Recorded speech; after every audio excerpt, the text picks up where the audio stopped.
We good, Juanita? Alright guys, we're here with Canada's own Sanoa Dempfle-Olin, the pride of Tofino, British Columbia. Congratulations not only on being an Olympian for the first time, most importantly, your silver medal over there in Santiago 2023. Let's talk about the conditions over there, because it could get very similar here in Tahiti. It was massive the last day when you qualified, when you got the silver medal. Is there anything you're not willing to do in order to get a medal here this week, Sanoa? Yeah, well, obviously, this wave is amazing and scary and something that, it's really popular in surfing, and I feel like you've seen clips of it like my whole life. So obviously, I think like even more so than any other competition, it's just about, like connecting with the ocean and finding the right waves, because, you could get the best wave of your life, but you also could get really hurt if you're not careful. So just kind of like a balance of, obviously it is a competition, but just kind of, focusing on like the surfing more so.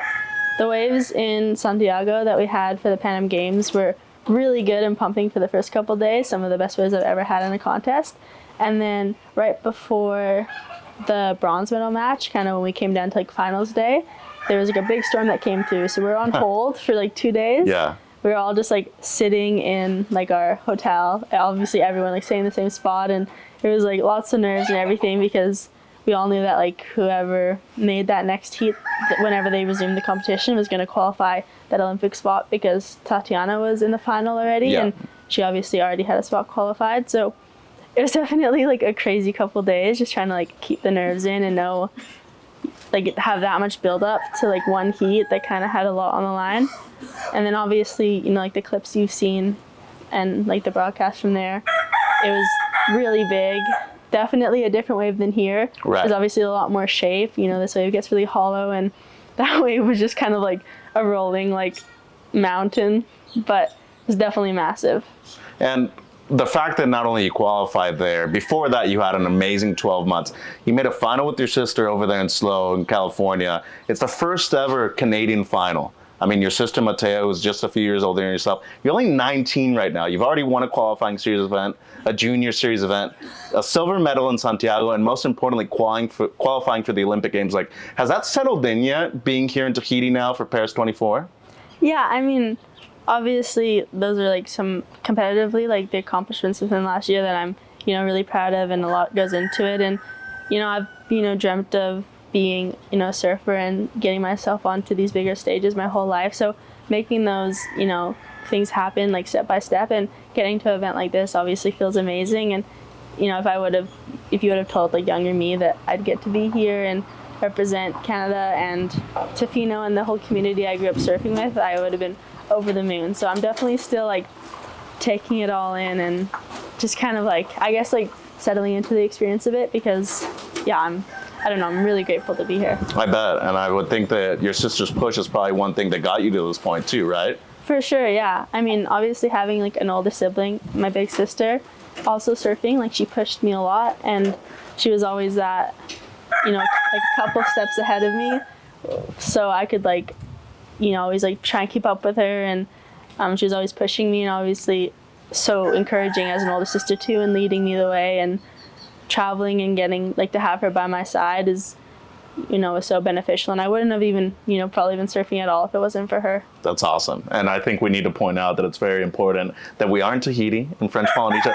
There's literally roosters right here next to us when we're doing our interview, so it's pretty awesome. It's really different. And you were here just a few months ago during the training camp too for the ISA. Yeah. Talk to us a bit about that. How was that experience? Yeah, coming here for the ISA camp was so amazing. I've been lucky enough to come here a couple times now, and when you have like a camp set up like that, and you have like the boats accessible and some water safety, and like we had like an amazing family cooking for us, and it was like, I don't know, it was such an amazing trip and such a cool experience. And just having like that support around it, I think definitely builds a bit more confidence too, instead of just palling out and being out there alone. Like having a bit more support around you is really good for when you're trying to push yourself a little bit and get a bit more comfortable out there. And let's get down to the wire. I probably think this is the most important part of the interview.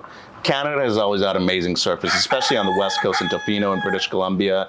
What took so long for somebody to get to the point where you're at right now? Why are you the first catalyst that's been able to make it to this point right here, Sanoa? Oh, I mean, I don't know the exact reason, but I think opportunity is definitely really big for it.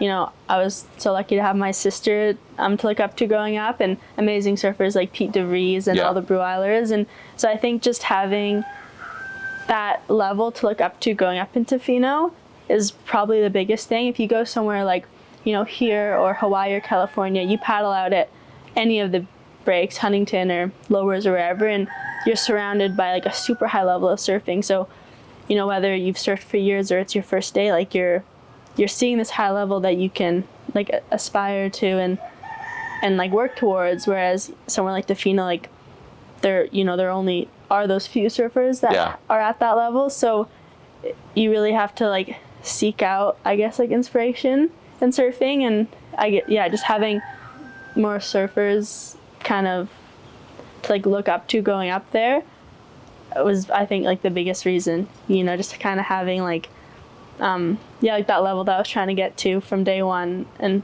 kind of just like knowing where that bar is that I needed to meet. Well, luckily for us, we do have you for a few years, I would want to say, at this level. Congratulations once again, Sanoa, and hopefully you can bring back a medal to beautiful Tofino, British Columbia, Canada. Thank you.